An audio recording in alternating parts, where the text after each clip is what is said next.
할렐루야. 네. 하나님의 기뻐하심으로 오늘도 예배로 영광을 올리는 여러분의 믿음 속에 순족한 주의 은혜와 성령의 충만한 역사가 함께 하시기를 축복합니다. 아멘. 말씀의 제목 같이 나눕니다. 그날이 오면. 그날이 오면. 아멘.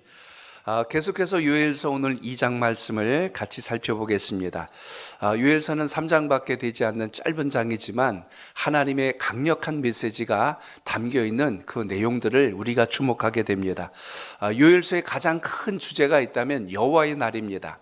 하나님의 날, 그날이 심판의 날일 수도 있고 그날이 구원의 날일 수도 있는데요, 돌이키지 않는 백성들에겐 그날은 심판의 날입니다. 그러나 하나님 뜻 앞에 겸손으로 정직함으로 신실함으로 돌아선 백성들은 반드시 하나님께서 은혜를 베푸신다, 이런 큰 주제를 가지고 우리에게 던진 메시지가 요엘서입니다.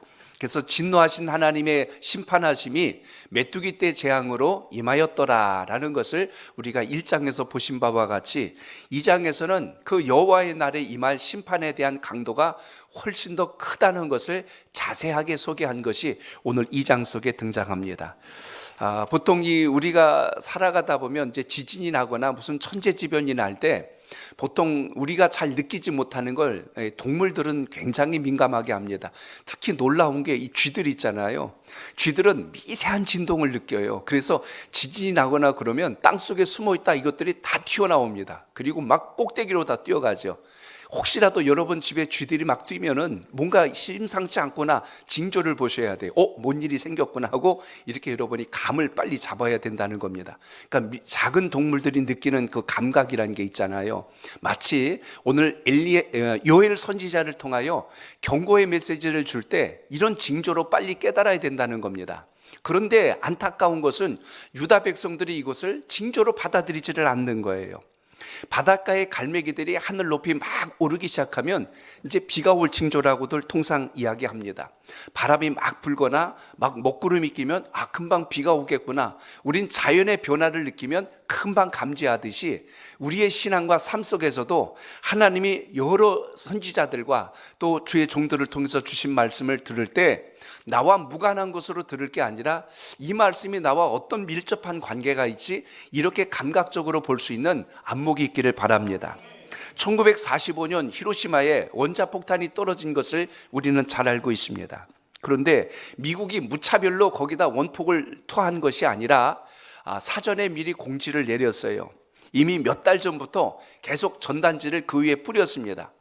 곧 이곳에 커다란 폭격이 있을 터이니 반경 이 지역에서 약 그 키로수로 따진다면 약 50km 밖으로 빨리 피하십시오라고 이렇게 많은 찌라시라고 하죠. 이 전단지들이 그쪽에 막 비처럼, 그러니까 눈처럼 쏟아져 내렸어요. 그러니까 가다 보면 큰 종이, 작은 종이, 이 모든 수많은 종이들마다 이렇게 쓰였습니다. 그 종이에 제가 한 부분을 좀 읽어드릴게요.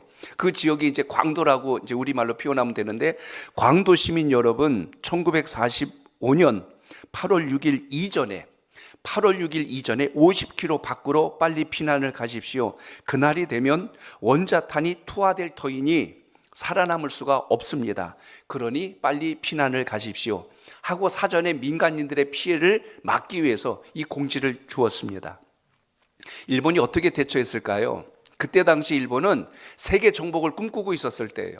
그러니까 겁도 없이 미국의 진주만을 그냥 가미가제 특공대라고 해서 비행기를 그냥 내리꽂으면서, 참 그때 일본 보면 정말 이걸 아주 뭐라고 표현할까요? 무식하게 싸웠어요.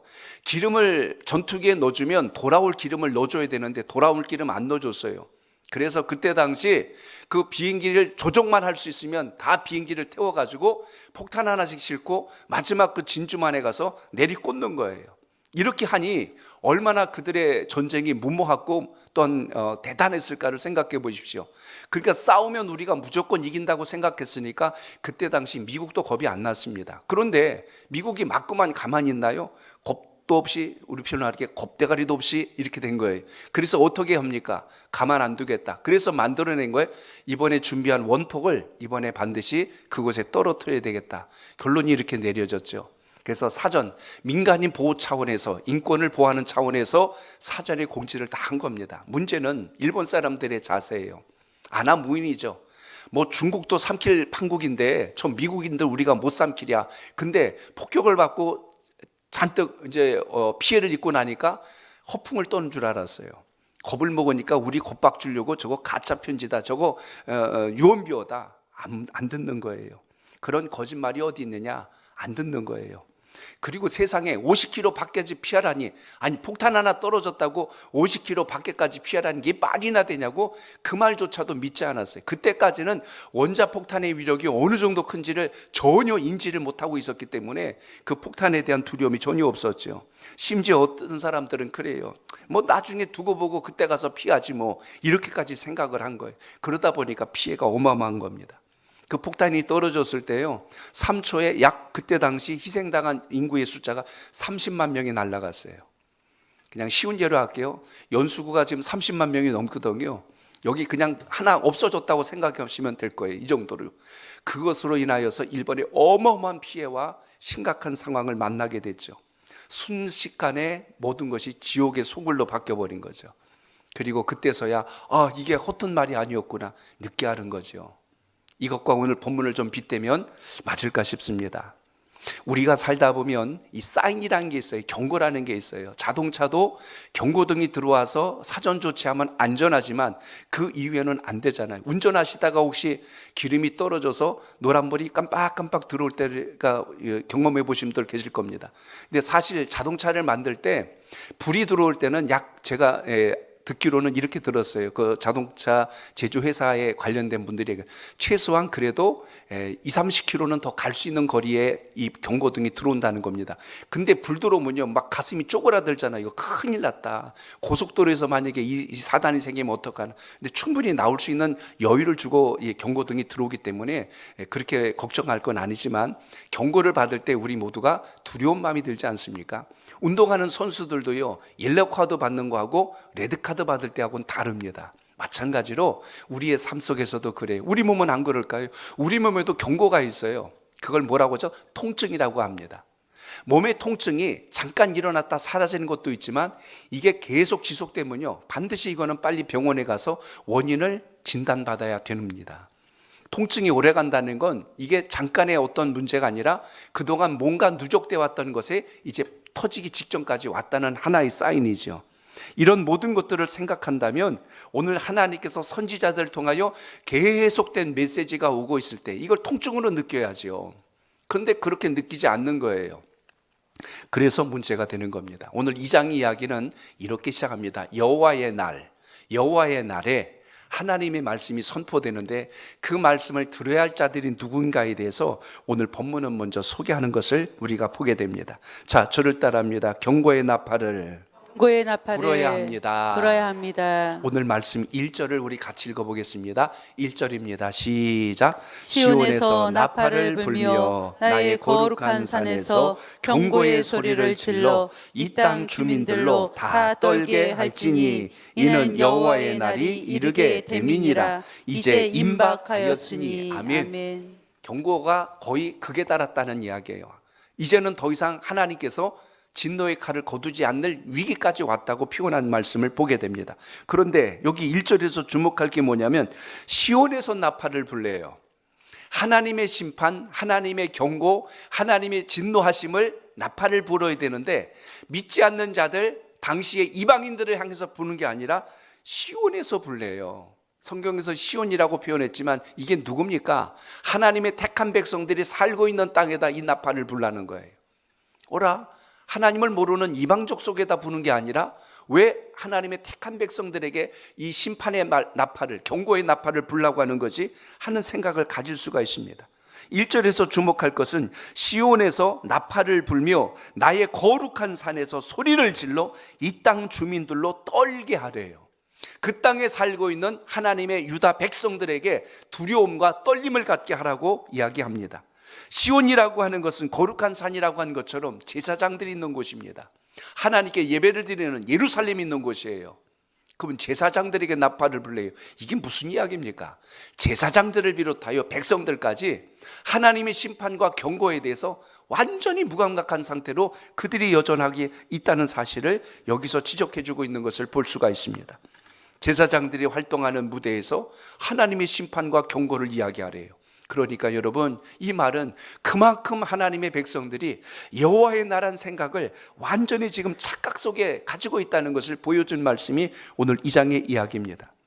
경고의 나팔을 들어야 할 사람이 제3자 외부인들이 아니라 너희들이다. 제사장들이요, 유다 백성들이요, 택함을 받았다고 하는 선민인 너희들이 먼저 이 경고의 나팔을 들어야 된다. 그들이 생각할 때 여호와의 날은 메시아가 오는 날이기 때문에 그들에겐 희망의 날이었어요. 아, 주님이 오신다고? 메시아가 오신다고? 그래서 메시아 대망 사상을 가진 이유, 메시아 주님이 오신다는 그 신앙을 가진 그들의 이 정서 속에는 주님이 오시면 새로운 세상이 된다, 주님이 오시면 우리가 잘 살게 될 것이다, 이런 기대에 부푼 것이 여호와의 날이에요. 근데 오늘 여기 여호와의 날이라는 의미는 하나님께서 너무너무 유다 백성들이 돌이키질 않으니까 진노하신 날입니다. 심판하신 날을 의미해주고 있는데 서로 해석을 달리하고 있는 거예요. 선지자들은 두렵고 떨리는 말로 외치고 있는데 백성들은 그 말을 이제 주님이 오신다고 하고 설레는 마음으로 받고 있으니 이게 앞뒤가 안 맞는 거예요. 너희들이 바른 길로 돌아와라, 여호와께 돌아와라, 그래야 너희가 산다, 이렇게 얘기한대요. 우리가 여호와의 길을 가고 있지 않습니까? 왜 그러십니까? 하고 오히려 그걸 따지고 있는 이 상황이 오늘 본문의 이야기입니다. 우리가 바른 길을 가고 있는데 근데 하나님이 심판하신대. 그러니까 그들이 대답한다는 말이 이런 거예요. 우리가 주님의 바른 길을 가고 있는데 핍박이 오는구나. 이 핍박을 우리가 잘 견뎌내면 마침내 상급과 영광이 오겠구나, 이렇게 생각하는 거예요. 선지자가 들을 땐요, 기가 막힌 거예요. 제 말 이해되시죠? 기가 막힌 거예요. 자신들이 당하고 있는 시련과 역경이 잘 견디면 오히려 상급이 된다고 생각해요. 지금 내리고 있는 이 하나님의 징조와 심판, 메뚜기 떼 재앙은 이들을 연단하는 게 아니라 심판하시는 내용인데 이들이 거꾸로 알아듣고 있다니까요. 돌이키지 않는 자에게 무슨 면류관이 오겠어요? 조금 쉬운 얘기를 할게요. 어느 여집사님이 도박을 했어요. 여러분 아니니까 놀라지 말고. 그런데 감옥에 갔어요. 그래서 교회에서 신방을 갔어요. 그래서 이제 성도분 일부 찾아가서 교인들이 위로를 했대요. 집사님 얼마나 고생스러우세요 하고 이야기했더니 이렇게 대답을 하는 거예요. 괜찮아요. 사도 바울 선생님도 감옥에 갇혔잖아요. 주님도 고난을 당하셨는데 제가 이것 좀 견딘다고 무슨 어려움이 있다고요? 견딜 수 있어요. 이건 지금 생각이 잘못된 거예요. 교인들이 나가면서 한마디 했을 거예요. 헐 그랬을 거예요. 그때는 그게 지금 죗값을 치르고 있는데 자기가 지금 연단을 받고 시련을 겪고 있다고 착각하고 있다니까요. 유다 백성들의 이야기가 지금 그 이야기입니다. 우리가 이 어려움을 견뎌내면, 메뚜기 재앙을 잘 견뎌내면 하나님께서 우리에게 의의 면류관을 주실 거야. 요엘이 지금 기가 막혀서 지금 이 말씀을 전하고 있는 거예요. 우리의 신앙과 믿음이 그렇습니다. 여호와의 날이 임하기 전에, 그래서 그날이 오기 전에 우리가 어떻게 주님 앞에 서야 되는가를 오늘 당시의 상황을 본다면 이 시대는 안 그럴까요? 과거에 비해서 너무나 살기 좋아졌고 누릴 게 참 많은 세상입니다. 그러다 보니 주님만 바라보는 게 아니라 눈 돌릴 때가 너무 많아요. 그러다 보니 우리가 본질을 놓칠 때가 많다는 것입니다. 편안하니까, 누릴 게 많으니까, 먹고 사는데 불편함 없으니까, 걱정거리 없으니까 신앙생활 잘한다고 착각하고 있다니까요. 힘들고 어려울 때도 믿음 생활로 주님께 붙들려야 되겠지만 우리가 편안하다 안전하다 할 그때에 더 주님의 뜻을 붙들 수 있는 믿음의 지혜가 우리 삶 속에도 있기를 축복합니다. 그래서 하나님의 심판이 임박하였음을 알리는 나팔이 세상을 향하여 불기 전에 먼저 제사장들과 택한 백성들이 있는 시온에서 외침으로 인하여 너희들은 하나님의 경고의 나팔 소리를 들어야 된다. 하나님 앞에 돌아와야 된다. 주님 앞에 겸손하라. 주님 앞에 정직하라. 주님 앞에 회개하라. 주님 앞에 돌아오라. 이것이 요엘 선지자의 외침이었다는 것입니다. 그러므로 오늘도 우리의 신앙과 삶을 돌아보는 일은 그때나 지금이나 다를 바가 없어요. 유럽에서 시작한 복음이 아시아를 지금 지구를 돌아서 아메리카 대륙을 거쳐서 우리나라를 거치고 이제 이 중동 지역을 향해서 계속 흘러가고 있습니다. 심각한 상황들을 여러분은 들어서 아시겠지만 저 영국과 유럽, 이미 복음의 종교개혁이 일어났던 그 지역은 이미 이슬람 문화권으로 상당히 점령당해버린 세상 속에 있다는 것을 보게 됩니다. 교회들은 이제 예배의 초소가 아니라 관광지로 전락해버렸고, 그 화려했던 신앙의 아름다운 곳은 과거의 전설이 돼버렸어요. 오히려 영국과 같은 나라는 우리나라에 선교사를 보내달라고 우리나라에다 요청할 정도로 심각한 위기가 찾아왔습니다. 이것이 먼 유럽에만 이야기일까요? 오늘 우리가 이렇게 예배드릴 수 있는 자유를 주신 은혜, 하나님 앞에 영광을 돌릴 수 있는 민족으로 붙들림 받는 것에 대한 감사, 이걸 놓치게 되면 우린 자꾸만 현실에 안주하는 무너지는 신앙이 될 수밖에 없을 것입니다. 그러므로 예배를 통해서, 오늘 요엘서를 통해서 하나님 주시는 영적인 사인에 민감할 수 있는 감각을 주시옵소서. 이 은혜가 있기를 바랍니다. 자, 2절을 보시기 바랍니다. 2절 봅니다. 시작. 곧 어둡고 캄캄한 날이요 짙은 구름이 덮인 날이라. 새벽빛이 산꼭대기에 덮인 것과 같으니 이는 많고 강한 백성이 이르렀음이라. 이와 같은 것이 옛날에도 없었고 이후에도 대대에 없으리로다. 아멘. 심판의 날은 예비한 자들에게는 구원의 날이 된다는 걸 잊지 않길 바랍니다. 그러나 준비되지 못한 자에겐 그날은 완전히 심판의 날이요, 그날은 완전히 멸망의 날이라는 것을 우리가 2절을 통해서도 주목하게 됩니다. 거기 심판의 날, 여호와의 날을 어떻게 묘사합니까? 어둡고 캄캄한 날이라고 했습니다. 그리고 짙은 구름이 덮인 날이라고 그랬어요. 우리가 날 사납다, 날 굳다라는 말합니다. 하늘에 먹구름이 잔뜩 끼고, 엊그제 날씨가 진짜 장난이 아니었어요. 하루에 그냥 해가 떴다 졌다, 그냥 막 장대비가 막 쏟아졌다, 막 하루도 몇 번씩 날씨가 이렇게 막 뒤죽박죽된 것을 볼 수가 있습니다. 성경에서 어둡다, 캄캄하다, 짙은 구름은 주로 이제 심판이나 하나님의 어떤 경고나 재앙이나 진노를 상징하는 그런 표현에서 우리가 주목하게 됩니다. 그러니까 여호와의 날이 어떻다고 했어요? 광명한 빛이 비치고 찬란하다고 하지 않고 어둡고 캄캄한 날, 곧 환난과 위험과 절망과 위기가 찾아왔다라고 오늘 2절에서 말씀합니다. 이런 절망적인 상황 부분이 나타났다면 빨리 정신을 차리고 우리가 어찌해야 될꼬라고 해야 될 것이지, 이때를 잘 버티기만 하면 다시 광명한 날이 올 것이야. 지금 그 상황이 아니거든요. 하나님이 원하시는 것은 빨리 돌이키고 회개하여 하나님의 은혜를 누리라고 부르시는 사인인데, 이들이 지금 해석을 잘못하고 있기 때문에 문제가 크다는 것입니다. 결국 유다 백성들도 바벨론 땅에 왜 끌려가서 70년이라고 하는 암울한 시간을 보냈을까요? 하나님은 이들을 내치고 버리신 게 아니라 그들이 하나님 앞에 온전함으로 돌아올 수 있도록 시간을 주시고 기회를 주셨다 하는 것을 보게 됩니다. 인생이 누리다가 없어져 버리면 그때서 그것이 얼마나 귀중한가를 알게 됩니다. 숨을 잘 쉬다가 공기가 오염되면 이 공기의 소중함, 물이 오염되면 물의 귀중함, 또 우리가 살아가는 모든 삶에서 당연히 했던 것이 당연하지 않을 때, 그때서 오는 위기감을 우리가 발견하면 그때서 우리는 더 절박한 마음을 가지고 그때의 소중함을 돌이키지요. 오늘 말씀처럼 하나님의 이 진노하심 속엔 분명한 이유가 있는데요, 이사야서 8장 21절로 22절에 보면 이렇게 말씀을 합니다. 우리 두 절을 같이 보겠습니다. 이사야서 시작. 이 땅으로 헤매며 곤고하며 굶주릴 것이라.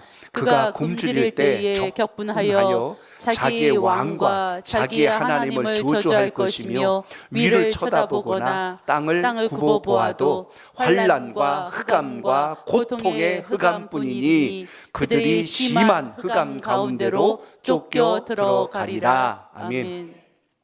이사야에서 표현해주고 있는 그 하나님의 심판과 재앙의 날을 묘사한 말씀입니다.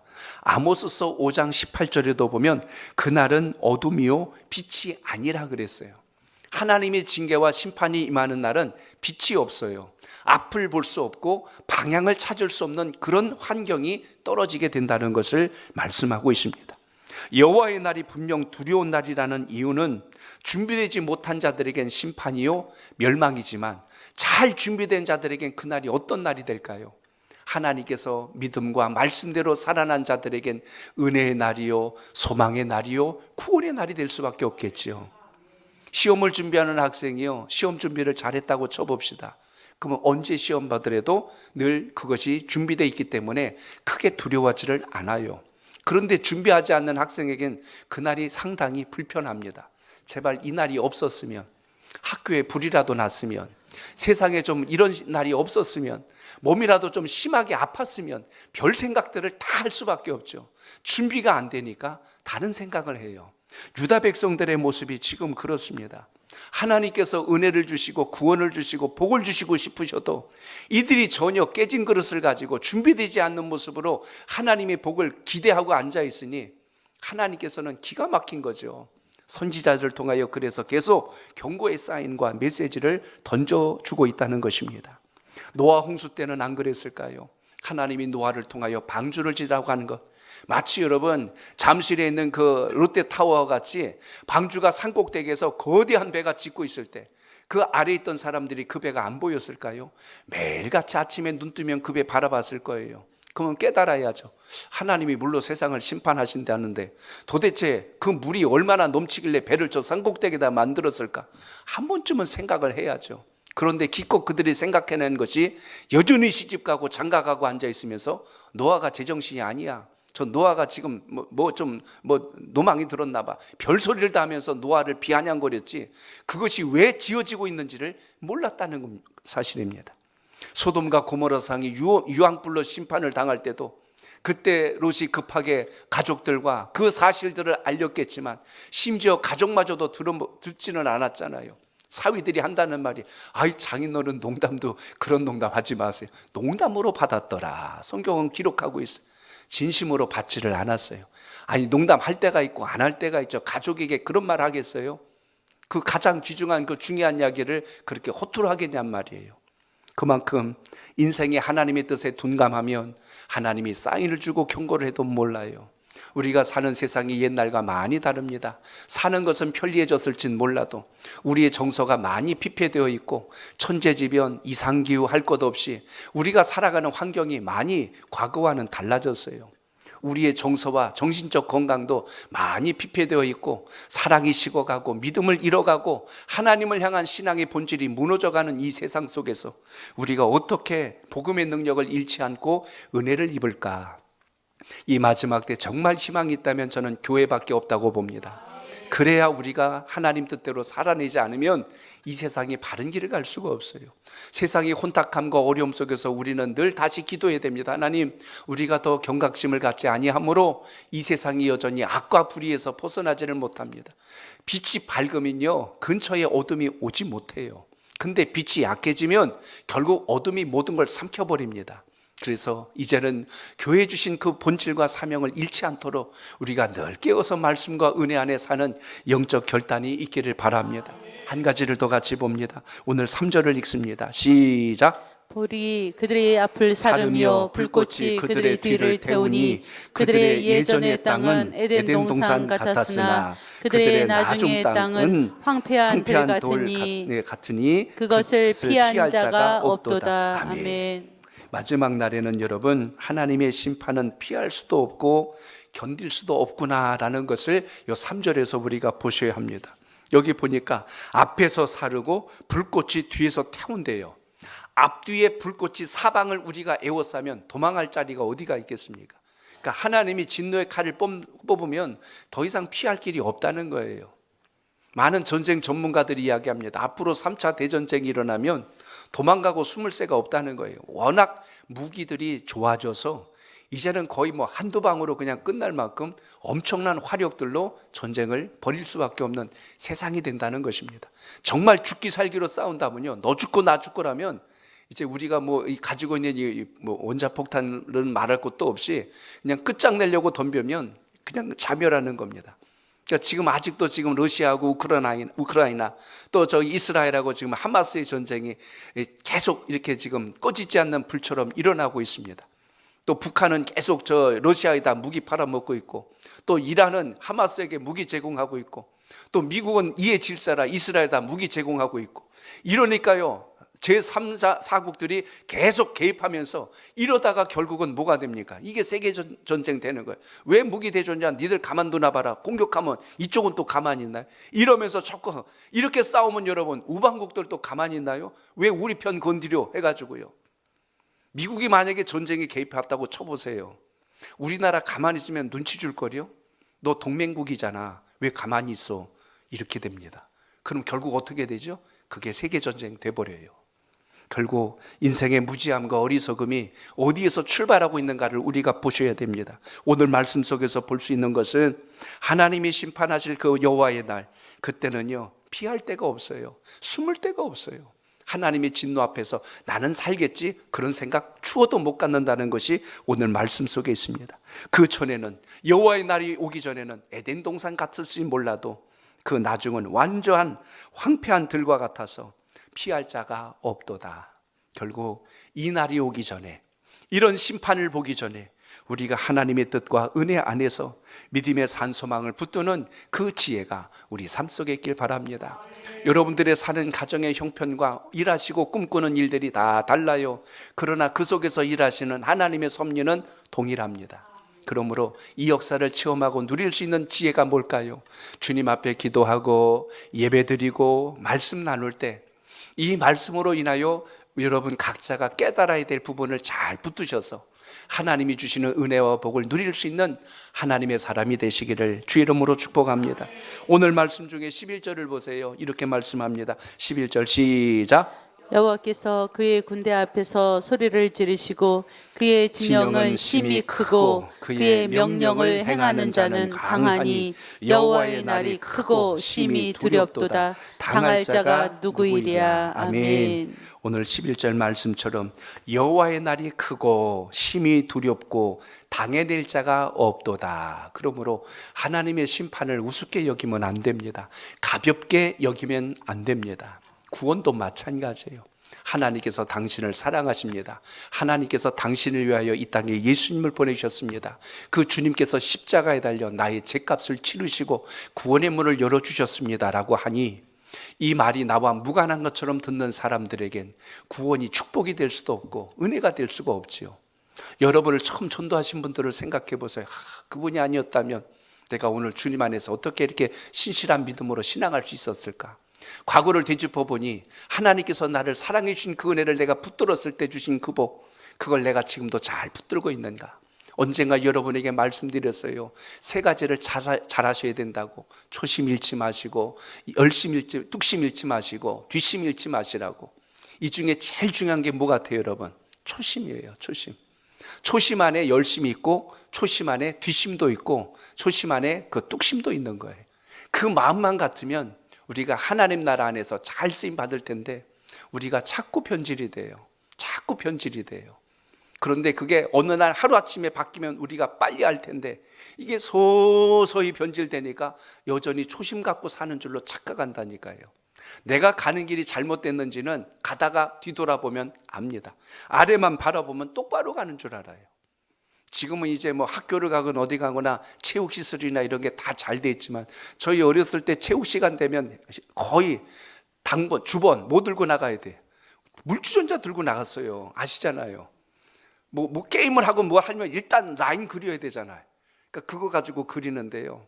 줄 잘 긋는 친구들도 있고 세상에 줄을 그으면 어쩌면 저렇게 글 수 있는지 이게 지지 왔다 갔다 하고 막 삐뚤삐뚤이고 이거 아니래 발로 지워가면서 몇 번을 하는 경우도 있어요. 잘 긋는 사람들의 특징이 있어요. 저기 축구 골 때 아니면 철봉 그거 보고 쭉 갑니다. 근데 물주전사에 물 내려오는 걸 보고 가. 그러면 지가 어디로 가는지도 몰라요. 삐뚤삐뚤 가는데도 그대로 갑니다. 인생을 줄을 긋는다면 내가 보는 것이 눈앞이 아니라 표대를 정확하게 잘 보고 가면 끝까지 가는데 우리가 자꾸 그 초심을 잃어버려요. 오늘도 예배를 드리면서 다시 한 번 더 다짐하시고 주님 주신 은혜 안의 삶으로 인하여 여호와 날이 크고 두려운 심판의 날이 아니라 그 날이 우리에게 소망의 날이고 구원의 날이고 감격하는 날이 될 수 있도록 그 결단을 가지고 주를 향하는 여러분의 신앙이 되시길 바랍니다. 끝으로 한 절만 더 읽고 말씀 맺습니다. 우리 이사야서 36장 10절 끝으로 한 절만 더 읽겠습니다. 같이 봅니다. 시작. 내가 이제 올라와서 이 땅을 멸하는 것이 여호와의 뜻이 없음이겠느냐. 여호와께서 내게 이르시기를 올라가 그 땅을 쳐서 멸하라 하셨느니라 하니라. 아멘. 이 말씀의 배경만 설명하고 말씀 맺습니다. 하나님의 백성들이 주님 뜻대로 살아가지 않고 있자 하나님께서 이방의 군대를 들어서 이스라엘을 공격합니다. 그때 당시 이스라엘을 가장 많이 대적했던 아수르의 왕이 사네립이라는 왕도 있고요. 또 그 지휘한 대장이 랍사게라고 하는 그 지휘 장관이 있어요. 그리고 또 한 사람 느부사라단이라고 하는 장관도 있습니다. 이들이 이스라엘을 공격해요. 그때 그들이 남겼던 말이 이 말입니다. 뭐라고 했는지 아십니까? 내가 이제 올라와서 이 땅을 멸하는 것이 여호와의 뜻이 없음이겠느냐. 여러분 생각해 보세요. 이거 선지자가 한 말이 아니에요. 지금 랍사게, 지금 사네립이 한 말입니다. 아수르의 왕이 이스라엘을 에워싸면서 한다는 말입니다. 북이스라엘을 싹 에워싸가지고 이야기해요. 잘 들어라 그러는 거예요. 내가 오늘 너희를 멸하려고 온 것이 하나님의 뜻이 없음인 줄 누가 알겠느냐. 세상에 하나님 믿지도 않는 사람이 그런다니까요. 그냥 지금 말로 쉽게 얘기할게요. 교회 안 다니고 신앙도 없는 사람이 그래. 기도해봐. 기도해봐. 하나님이 응답해 주잖아. 이렇게 말하면 신앙하는 사람 입장에서는 굉장히 이상하잖아요. 아니 믿지도 않는데 무슨 나보고 기도하라 소리를 하고, 아니 주일인데 교회도 안 가? 이런 말 들으면 여러분 얼마나 마음이 그러겠어요. 이스라엘 입장에서 그거 굉장히 치욕적인 말입니다. 여호와의 뜻이 없음이겠느냐. 내가 너희를 개워싼 게 하나님이 나를 들어 쓰는 줄 너희들은 알지도 못하느냐. 지금 빈정거리고 놀리고 있는 거예요. 북이스라엘 입장에서는 정말 얼굴에 똥칠하는 겁니다. 부끄러운 일이에요. 세상에 우리가 이렇게 힘이 없어 붙들리고 대적들이 우리를 에워싸고 있는데 그들을 입에서 여호와의 이름을 들먹이면서 여호와께서 나를 들어 너희를 치라고 보내지 않았느냐. 근데 그 말에 항변을 못해요. 우상을 숭배하고 불의한 일 가운데 돌이키지 않는 그들의 행위를 하나님께서 아수르를 들어쓰시고 바벨론을 들어쓰시고 아람 제국을 들어쓰시고 주변 나라들을 들어서 이스라엘을 자꾸 치는 이유가 어디에 있겠어요? 결국 하나님 앞에 온전하였을 때는 대적이 18만 5천이 아니라 그 이상이 왔어도 하나님은 막아주셨어요. 그러나 불의할 때는 하나님이 그들을 치십니다. 친다는 건 버렸다는 뜻이 아니라 돌아오라는 사인이에요. 돌아오라는 하나님의 깊은 사랑이 그 속에 있다는 겁니다. 말을 해도 듣지 못하니 하나님은 주변 민족을 들어서 치는 막대기로 써서 돌아오게 하십니다. 이사야서 36장 그 10절 말씀이 참 우리에게 또 한 번의 경각심을 줘요.